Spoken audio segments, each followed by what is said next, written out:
ఏకాదశి రోజు ఎందుకు అన్నం తినకూడదు? అన్నము పోయి పరబ్రహ్మని అడిగిందిట. ప్రతిరోజు నన్ను తింటారు, నాకు రెస్ట్ లేదా స్వామి అని అడిగిందిట.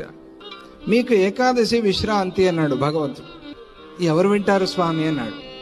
ఎవరు వింటారు? ఏకాదశి మాకు విశ్రాంతిని ఎవరికి తెలుస్తుంది? మేము ఎవరి దగ్గర నోరు మొత్తుకోవాలి? మాకు ఏకాదశి విశ్రాంతి తినద్దు అంటే ఎవరైనా వింటారా అని అంటే అట్లా కాదు. ఈ రోజు నుంచి ఒక నియమము, ఏకాదశి తిథి రోజు సమస్త పాపాలు వచ్చి అన్నాన్ని ఆశ్రయించి ఉంటాయి. ఎవరు అన్నం తింటారో వాళ్ళు అన్ని పాపాలు తిన్నవాళ్ళు అవుతారు, ఇక గుర్తుపెట్టుకోండి అన్నాడు. ఇది భగవంతుడు చెప్పిన మాట. కాబట్టి అన్నం తినద్దు. ఫలము క్షీరము మంచిది, దాంతో ఉండటానికి అవ్వట్లేదు అంటే ఎంతో కొంత పలహారంతో నడిపించండి. ఇంట్లో కూడా అన్నం వండకూడదు, ఏకాదశి రోజు అన్నం వండకూడదు.